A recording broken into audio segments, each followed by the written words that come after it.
Nalanda teseloko ta papier, elenge ya Congo. Glodidi Asika, la mignonne. Hey, la mignonne. Eh, Tracy Mbelenga Pro.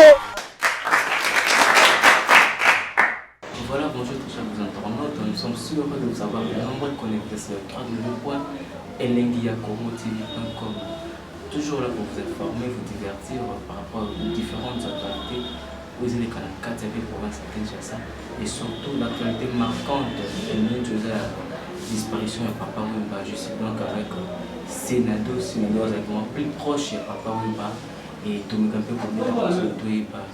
Et nous sommes à la deuxième semaine depuis l'enterrement de Papa Wemba. Il y a pas mal de spéculations tout en bas, tout autour de Papa Wemba et tout beau qui était Papa Wemba.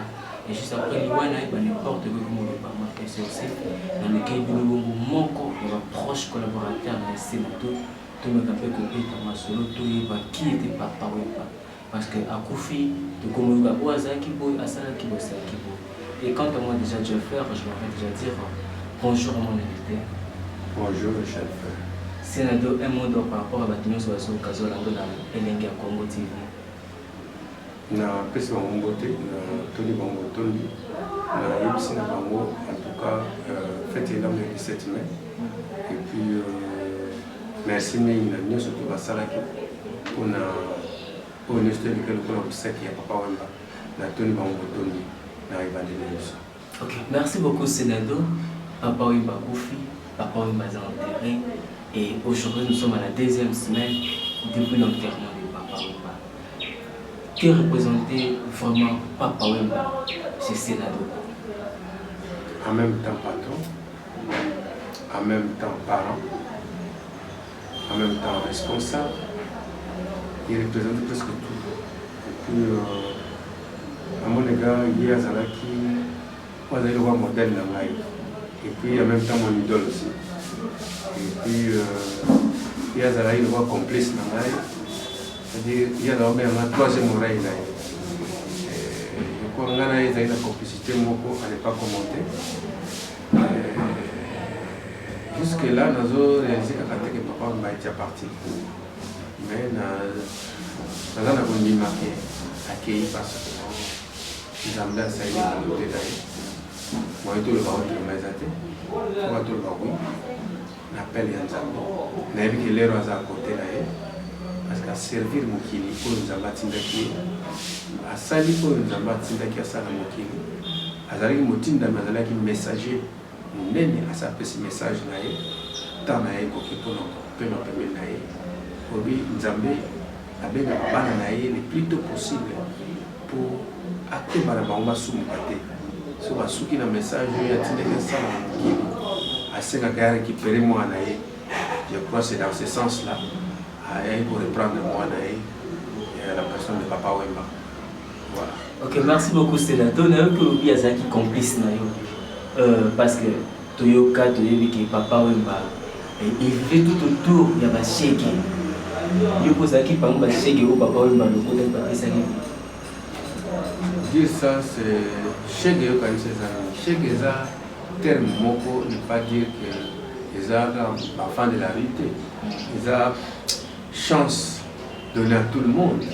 C'est-à-dire le soleil qui se lève le matin ne se lève pas pour quelques-uns, mais pour la personne quitte à nous de voir comment tu veux consommer lumière du jour qui sort au jour le jour. Je crois que jamais Nazalaki dans ce sens au Zoloba. Mais Nazali Oyo, Papa Wemba, Azalaki Kokabona nae, Mokolo soza na Kishasa, avant ya kolala, Tokabona ka tamo ya Kelucha Pongi, ya Potinda Kunae, na la Kepa Nangai.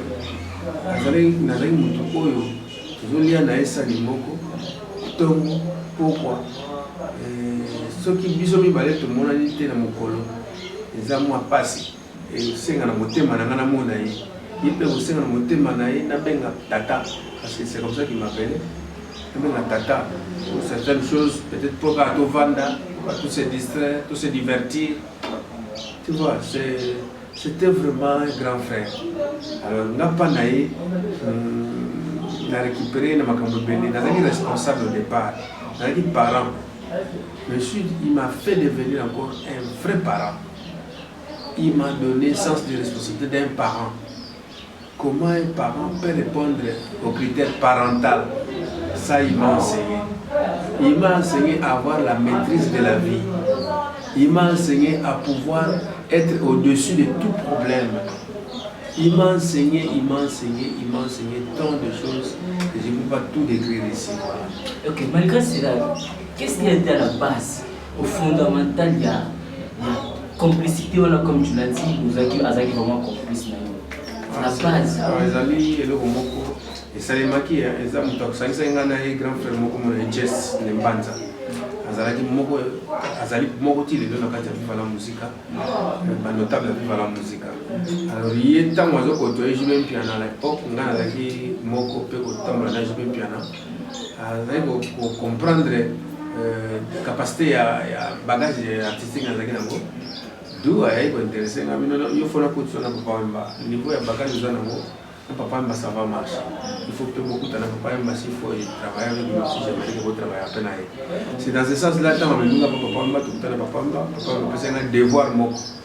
Dans ça, nous avons moko et pour aider dans le premier album il y a nouvelle écriture. Et ça que nous avons mon leader à bouche. Et là, ça nous avons ça. Na Bruxelles, référence à Sagisha. Donc Yom tu sais là donc ça ça gogo. Tout le monde est saï, on dirait bonne année. Tout le monde est saï, on dirait fêtier. Malati kitoko, malasina toto, sous une auto film avantagé. Rendez-vous nyonso, c'est le téléphone. Moteur c'est partout, n'a pas tout. Ça va? Ok, en tout cas, ça fait vraiment du bien. Je rappelle que je savais que c'est la première chanson qui nous a reliés, moi et Papa Wemba. Tant qu'il disait Moana, alors non, ça c'est un cantique. C'est comme ça qu'il avait défini la chose. C'est sur votre inspiration ou aux textes? Non. Ça vient de moi, tout ça, ça venait que de moi. N'a pas combo yo quand on a tient la carte. Les autres papa m'a changé ma combo papa m'a yaro chakra. Ça. C'est ça que papa m'a complété. N'a pas de là on va mis dans la chaîne de la télévision. Ce n'est pas moi qui dis ça la première fois. Il y a là on va montrer. Hier abakse n'a pas combo. Donc à kuti ba combo un circuit na. Le temps après ça un devoir balamo na lati. Je me suis mis à sa place. Nathalie entourage naïe, Nathalie ndenge toyoka aux alentours naïe, Nathalie aspect tout au ego pour entourer et c'est comme ça qu'il m'a poussé à chanter ça. Et en plus, des retours de chez lui jusque chez moi, dans un taxi à l'époque, Nabandi et le chauffeur on a tiré la voie batté parce que papa m'a fait ça un bon moko, où il permettait à sala. Première communion, il y a deux fillettes qui est Rosette et Gypsy. Alors, dans un bon côté, dimanche, on a pas beaucoup là. Il y a un peu ça un bon wana. Tant un peu ça un bon wana, balamon a dit oh, c'est bon. Bon moi coquille na makam, nous sommes sur la salle. Alors, c'est moi tant la monter dans la voiture. Balamoko, na bani ko sepela. Internet bani ko ba. La catholique, sengo ya ndengo na zana ngo yokana kisengo nini na bali ko mesure on a sai comme catholique ba. Alors comme c'est la plénitude des sai, je me suis dit là j'appelle sai donc plein de sai quoi et sengo mingi sai et c'est comme ça que j'avais chanté sai. À partir de la voiture dont j'ai eu inspiration à chanter cette chanson. Ok, merci beaucoup Sénado. À vous entendre parler, on sent que vous êtes vraiment proche, il n'y a pas Papa Wemba. Et par rapport au pas mal des mots qui se disent autour de Papa Wemba, qui dès son vivant, Papa Wembappé a encouragé qui va débiler la mabé et surtout Banama Tongue et Aïmse la mousse slogan au Chege, chance et l'eau qu'on papa. Et vous êtes donc le Sénado, le proche collaborateur de Papa Wemba. Je ne sais pas si je me suis fait comprendre au départ là, parce que j'avais dit ça. Chance et le Pamba, c'est un enseignement comme tant d'autres. Papa m'a laissé beaucoup d'enseignements. Hein? Si tu me dis ça, moi je te dirais bien rasé, bien coiffé, bien parfumé. Ça servait à quoi? Ça servait à la propreté de quelqu'un, de chacun d'entre nous. Que chacun d'entre nous soit propre. À travers ses cheveux, ça soit coupé. À travers le vêtement, à travers l'odeur qu'il peut dégager dans lui. C'est-à-dire bien parfumé, bien sapé et bien rasé. Il faut vraiment se raser pour être propre. Donc ça, c'est ce qui symbolise la propreté. Mais quand vous me parlez de c'est un encouragement. C'est ça que je viens de dire. Je ne sais pas si je me suis fait comprendre. Que le soleil qui se lève le matin, là, ne se lève pas pour quelques-uns, ça se lève pour tout le monde. C'est-à-dire, toi et moi, quitte à nous de bien conserver et concevoir la lumière. C'est ça qui fait que cet encouragement-là de chance-le Pamba, il ne faut pas croire que la chance c'est sourire à même garçon ou fille de la rue, vous avez la chance, plénitude de la chance, c'était un message parmi tant d'autres que Papa m'a dit laisser dans ce monde. Ok, Sénado, je ne sais pas s'il y a un autre secret que Sénado connaissait particulièrement de Papa Wemba. Je ne sais pas, par rapport au Bana, est-ce que Papa Wemba a un secret en particulier où il a confié que Sénado peut-être il y a moins de monde comme Outa Moussou. Batou Moussou va éviter, mais Sénado a évité.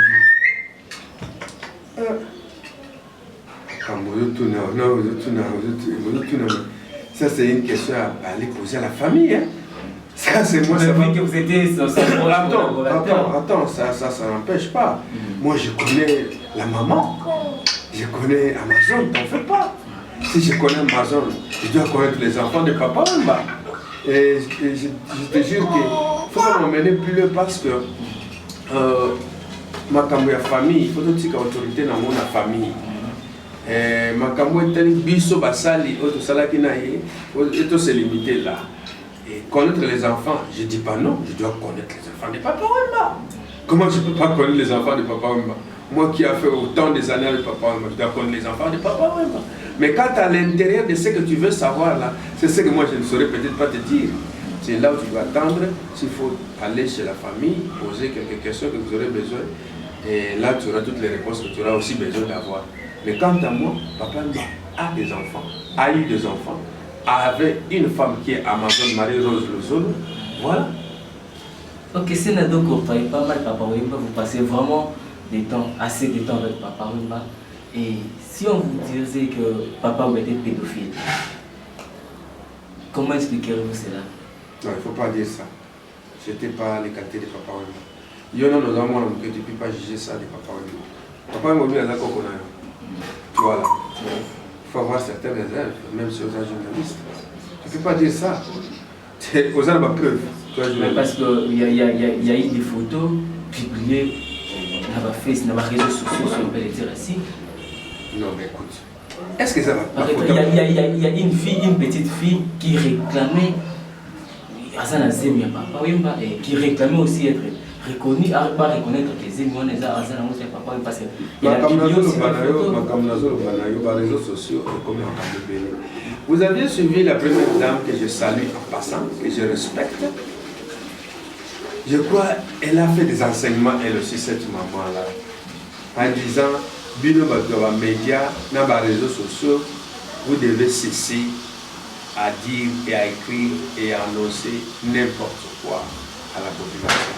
Parce qu'il y a des choses auxquelles vous, journalistes, vous devez faire des investigations pour bien savoir. Mais vous ne faites pas ça. Vous ne faites pas ça. Vous savez, il y a quoi? Moi, je suis là avec toi. On peut fabriquer, il y a des buzz qu'on appelle buzz. Tu connais, non? Il y a un mot qui vient en peine de sortir qu'on appelle buzz. Quoi? On appelle qui les commentaires. Momo et Momo généralisé. Mais si je vous demande, vous qui me regardez, de m'écrire les buzz, ça s'écrit comment? C'est en quelle langue? Personne ne me dira. Hein? Attention, il faut analyser certaines choses que vous dites. Buzz, on va créer le buzz. Le buzz, ça s'écrit comment? Avec Z, avec S, avec EU, avec AIE, avec... Comment ça s'écrit le buzz là que vous dites buzz? B-E-E, Et ça s'écrit comment? Parce que là. Ah, mais je te pose la question, va chercher, c'est un journaliste. Vous créez des buzz auxquels vous ne savez pas que vos buzz là que vous créez la merde au sein de la population. C'est ce genre de choses là que vous créez. Je sais qu'il y a des choses qui se passent dans les réseaux sociaux qui sont que, vous savez, hein, sauf que même musique, tu verras peut-être que au besoin de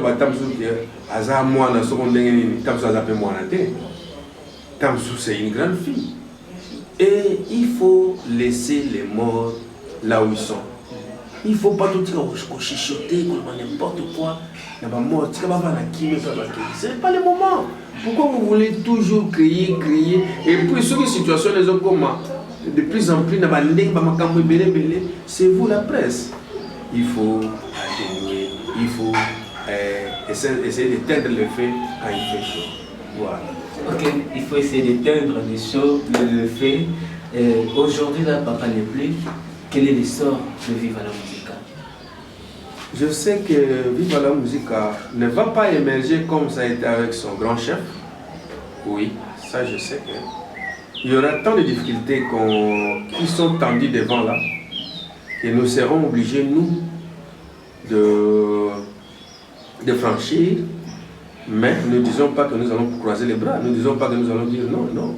Nous, on va toujours dire oui. Nous allons accepter de franchir les étapes pour essayer un peu de garder le nom de Viva la Musica, pour essayer un peu de mettre en valeur ces noms-là, pour essayer un peu de ne pas oublier Papa Wemba. Parce que lorsqu'on parle de Viva la Musica, Moloka et Papa Wemba, c'est un mot, c'est un nom. Mais qui a ces trois branches qui est Papa Wemba, Viva la Musica et Viva la Musica. Moi, je crois qu'on va faire un effort pour que vous ne soyez pas déçus vous-même. Vous allez toujours savourer votre assiette. Avec la bénédiction de Dieu Tout-Puissant, je crois,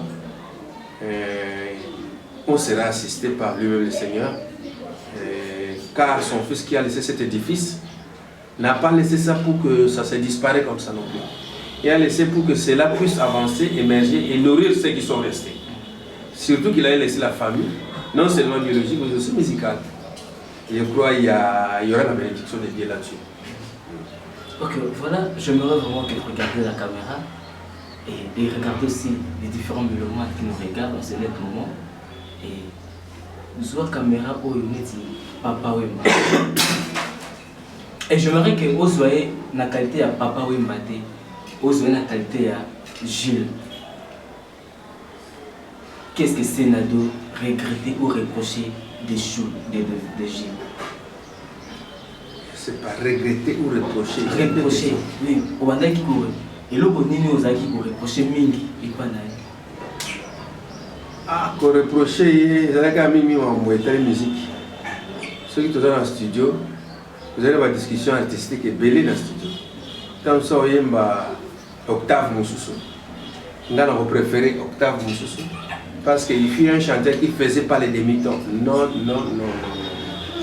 Oui, musique à l'élo, hein, la différence qu'il y a entre, laisse-moi te dire ça, entre la musique d'hier et la musique d'aujourd'hui, il y a des choses. La musique d'hier réfléchissait beaucoup, les gens réfléchissaient beaucoup, mais la musique d'aujourd'hui n'a pas beaucoup donné le temps à un artiste de beaucoup réfléchir, compte tenu de la technologie de la machine qui vient de se naître, c'est-à-dire, technologie est comme avancée, Moutaro il m'a demi-ton machine est comme ici dans note normale. Bon, les papas ne sont pas des gens comme ça. Ils étaient des gens, quand ils chantent, ils les directement sur note. Et là, pour ça, les discussions, ils avaient peut-être mélodie, octave. Ah non,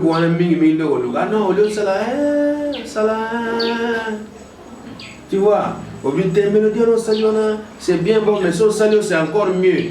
Bon, vous engagez moi discussion artistique, et puis vous trouvez un compromis. Et puis c'était un monsieur dans le studio. Azolinga oye bisaïga kalikam. Ako les quatre phrases moko mélancolique sans que atuna comment. Comme c'est bon, oh c'est mieux, tu peux encore faire mieux. Ah oui. Au moins à yemi sous. Et alinga mingi reproche, c'était vraiment mutumo kazaina ba oreille moi un peu tendu. Soso banaï ko ayo kayo. Azaï ko tala monene ya mutu ta vanyo ka mutu. Il était simple. So comme lié, on se mesurait quand on est comme lié. Azan ça la tête pour Azana ni Nante. Et puis papa m'avait multicouleur, c'est-à-dire il peut être avec des petits enfants, il devient un petit enfant. Comme le ministre, au moins pas comme le roi ministre. Soit comme il place au moins dans une couleur, c'est un caméléon. Prévenez que ce voyageur dans un pays africain, que j'ai eu la chance d'avoir, de pouvoir aller avec lui. Au moment la phrase que nous avons retenue, au moment le protocole d'État, oui papa, comme vous êtes venu, voilà, vous êtes malade, vous êtes au sale effort, tout ça l'effort, au coup de mon condi. C'est le chef de l'État à Bokawana. Tout ça l'effort, au coup de mon condi. Au moment calamité, ce baquet au lapsinga, ce moment mon candidat n'a pas ça à mon angaï. Au lieu de voir que mon candidat n'a pas ça à mon aïe, on va assister mon étude, tout ça la macasse pour mon. Tu vois, ce sont des choses, ils ont fait ça. C'est comme ça que je dis que tu sais que beaucoup la baleine n'a pas à Kalamu. Tu sais que la théorie de China a évalué pour qu'on ait la baleine. Ok, nous avons pour la baleine Katia Maya Kalamu. Et aujourd'hui, si vous voulez lancer un message, na ba mélomane nyonso baza choqué na disparition ya papa Wemba. Oui, le gouvernement en place. Je remercie d'abord lui-même le chef de l'État, Joseph Kabila Kabange, qui a dit organiser lui-même les obsèques, qui a accepté de rendre hommage à son fils du pays. Vraiment, si j'étais un militaire, j'allais faire un bon salut. Je dis vraiment salut au chef de l'État, y compris son gouvernement. Sans oublier aussi les gouverneurs de la ville, Yandre Kimouta. Lui, quand je le salue, aide-moi un peu, je le fais toujours Mamobodo parce que c'est un bon Quinois qui a le message quinoiserie. Donc, toujours avec l'idéologie des. Ah, il y a mon Molokai. Il y a mon Molokai. Il faut que c'est lui auteur Molokai. Lui qui avait organisé ça, honnêtement, y compris là aussi, je lance vraiment mes condoléances au ministère de la Culture, Air et Art, que nous venons de perdre notre ministre, à l'occurrence son Excellence Bodoué Banza Moukalai, que nous regrettons infiniment. Vraiment, nous sommes de cœur avec eux parce qu'ils avaient aussi très bien organisé, ils se sont expliqués. D'ailleurs, le discours qu'a fait le ministre lors des obsèques de Papa Wemba, je crois que c'était un discours très profond, c'était un message auquel l'État va consommer. Je crois qu'il avait proposé un bon nombre de choses auxquelles l'État doit mettre ça en pratique parce que on est sur le pays, je sais qu'ils nous ont laissé mots et les mots qu'ils nous ont laissés doivent être exécutés. Donc je dis à tous les mélomanes, Banatou, Yamatongi, Akim, Tchang, partout, c'est tout Tchang. Bolongonzo, tu as papa, on va comprendre Tchang, ti, beaucoup de ti, n'a pas de morgue. Bobimisi en sous la morgue, ti n'a pas de peuple. Makolo Kaka. Bino ko sala la bana ndenge to kolela. Mboke zanga ministre, mboke zanga entrepreneur. Kaka biso inde bosala kiango. Boti tchango tiku na bote poser ko ngase na do ko ya bino na lelaki. Na mona ki bosala kiango pela. On dirait na bisa bino atokende. Yanga ikoi Tombo yaki non seulement pour na papa Wemba kwa sala ki donne surtout mais aussi moralement pour soutenir ngai. Donc kiango pinzo ya sengo ya bino sala kingai. Merci. Abana matongi wana no comment. So simika para prise en bat. C'est-à-dire sécurité intacte, normale. Comment tu peux croire ça? En tout cas, soutien. On sait litonge et litonge. Litonge ne tombera jamais. Devise na yatikaki. Couloir madeko. Malemete. Sapato. Beteke malemete. Yonani, là il s'appelle les Katomona, Polatini. Ah voilà, ça sont des enseignements qu'a laissé Mboutamou. Ok, merci beaucoup, c'est tout comme vraiment petit à petit pratiquement la souka. En tout cas, merci beaucoup pour la disponibilité et surtout pour nous éclaircir sur par rapport à la lésion ou les autres spéculés pas mal à Congo. Les choses pas favori de mettre de l'école. En tout cas, c'est pour nous un grand plaisir de vous avoir sur notre interview. Et Et l'autre, éviter ceux qui vivent la musique et continuer caca. Beaucoup, c'est leader, moi, pour représenter. Papa, oui, pas vivre la musique parce que les seigneurs sont cadés pour ça. Les leaders soit bien vivre la musique à un peu sans limite. Parce que les gens qui est papa, ou il y a qui m'ont donné les papas, on a qui pour solliciter les gens. Il y a orchestre à vivre la musique. Oh, sur le moment là, solliciter la minute. On a gagné dans la studio. Parce que c'est la donne à la leader à vivre la musique. Jamais, ce n'est pas ça. Ce n'est pas ça. Leadership va désigner la leadership. C'est le monde naturel. Et il y a un moment. Sauf que là, on a garanti les amis. Vive la musique. Ils ont un bureau dans lequel nous sommes des partisans. C'est-à-dire, bureau de Vive la musique. Et pour piloter Vive la musique. Jusqu'à ce que Vive la musique ait un moment. Ce que vous avez ça, un leadership. C'est à Vive la musique. Ceux qui nous ont même vu ça. Aïe, que Moutouanade a mis sa Moutou n'a pas Vive la musique. Ce n'est pas besoin de le dire, yo commis leader. Papa maintenant a désigné bien. Puisqu'il était non, la question c'est la réponse c'est voilà. Et puisque aujourd'hui papa n'est plus. Papa n'est plus, mais ce sont souvent les Français disent quoi? Disent les institutions, les hommes passent, les institutions restent. C'est-à-dire, Batoazo Leka, Mibe Koto Mitino To Misala, Misa Kotika, institution. Je crois que vive la musique, ils ont dit patrimoine. Et Tikali le voit patrimoine, ils ont dit institution mobile. Jamais, au grand jamais, Gozanga Bazo Kambayango, Biso Tozali, Tozo Kambayango. Ceux qui les loient, moi, à vivre, à comme ils laissent un seul lipa. Il y a un leader. C'est-à-dire que les leaders, les athées, ils sont leaders. Quand ils sont leaders, impact à qui leadership pas nos athées. Est-ce que ça y a un mot? Ça y a un mot.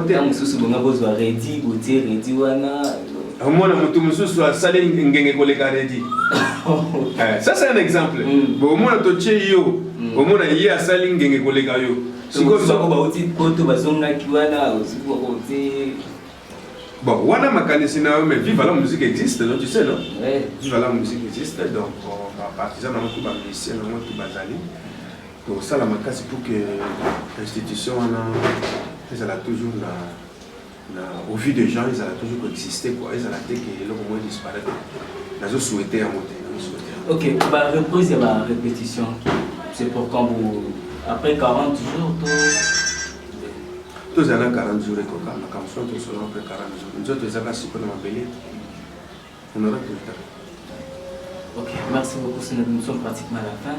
Ce genre de dédicace et tout, si contact entre nous soit pour joindre Vive la musique et ça pour ça contrôler d'une manière ou d'une autre. On fait ça mot de la famille nangai, bana nangai, bangonyoso, amana bango vero ikanda. On fait ça bangonyoso mbote, Ibrahim, Patou, Faïla, Sève, Faïla, Charceline, Charlène, Charlie, bangonyoso tout Mehdi. Rosette Gypsy Nangola, on fait ça surtout Bambote, famille Nangai, petite soeur Nangai, Marthe, Boubachai, on va accompagner Nangai, Mawa Koudel, Nango. Moula, Moula, Mouma, Bépa Nangai, laisse-moi te dire ça. Non, tu peux perdre la grosse tête, il y a vu Nangai, la perdre que maman Nangai va botter Nangai, papa m'a dit qu'il est bien en janvier. Et là, tu peux perdre des sous. Moi, je suis monté Nangai. Na uté suko perdre na ngai na katikati wana chauffeur na ngai donc eza ne moko poignardant eza ne moko eza grave na motema na ngai ane moko na obosana yango jamais ane oyo ya 2016 souligné nga biloko ebele ya la vie donc tout est vanité. Et contact n'a pas de nous pour le rejoindre le sénateur et Molokai. Numéro nangai bali. Ba numéro nangai. Nga exposé excusez ngai. Moi biso ba moi appelle les appels moi. Nous sommes au bengo pour déranger kaka. Ça qu'on évite de mettre ça peut-être tout le monde comme ça. Mais nous allons rejoindre biso, on va la musique à venir prendre contact. C'est un grand groupe, il connaît comment faire pour nous rejoindre. Mon numéro est connu, voilà, merci. Merci beaucoup pour ce note. Je rappelle que sur ce plateau, j'étais avec Senado, le proche collaborateur du fait. Ok. Je rappelle que sur ce plateau, j'étais avec Tata Malungi, Senado, le proche collaborateur du fait. Papa Malekoma, maître de l'école. Maître d'école Veshungu. Et Naluka Keto Mekampe Kobe par rapport à Senado, un mot par rapport à la disparition de Maître Toro. Ah, vous avez surpris apparemment. c'est toi qui m'apprends. Maître Toro a pu faire déjà. Maître Toro Ngombe. Maître Ngombe. Ouais, Dallas. Ouais, Dallas. Vrai Imanien. Vrai Imanien, comme on dit. A pu faire la tika du solo. Mes condoléances à la famille biologique de Maître Toro. Maître Toro azali emblème ya mboka oyo. Azali parmi nabenga bango banani. Na terme politique azali héros. C'est-à-dire biso tobakotala sambole epa na ye. Ye azali na koya na basambole na baquartier na bacoin. Olamuka bino lelo bosakana te. Olamuka samedi ou dimanche okuta basali podium moko quelque part na terrain quelconque. Atie musique ballet. Azali na ballet na ballet sambole. Azali na mutu moko mukuse banota mone comme on est tutu. Bino momona kiete. Comme on est tutu azali muki azali mukuse awa. Ayé na poids né. Poids na ye azali poids né. Donc tutu ye tomonaki mutu liboso tomoni tutu ezalaki epa na ye groupe oyo ezalaki lisusu mabina ya ballet ezalaki sambole oyo ya ye. Je crois il y a beaucoup de souvenirs de mes Maître Toro comme ça tokola toyebi. Maître Toro azali parmi ba hommes culturels les minene ya mboka oyo que nous devons vraiment nous incliner devant les obsèques. Je crois que partout où le programme il faut tenir pour informer les gens pour s'incliner na liboso ya moyi wana. Je crois azo pesa monene ya mboka na makambo belé dans les cultures. Il faut tout le monde yango te ba Maître Toro et ils sont pas beaucoup quoi. Et pour tous abattre le va Maître Toro, c'est pas aujourd'hui je ne crois pas qu'ils a facile pour trouver. Alors tant bazo kende ils a archive mon maison les autres tika. Vraiment de cœur. Je suis avec la famille, vraiment les douleurs qui sont les nôtres. Merci beaucoup. Merci. Salanda tozoloko ta papier, elenga Congo. Glodidi asika, la mignonne. Hey, la mignonne. Tracy Mbelenga pro.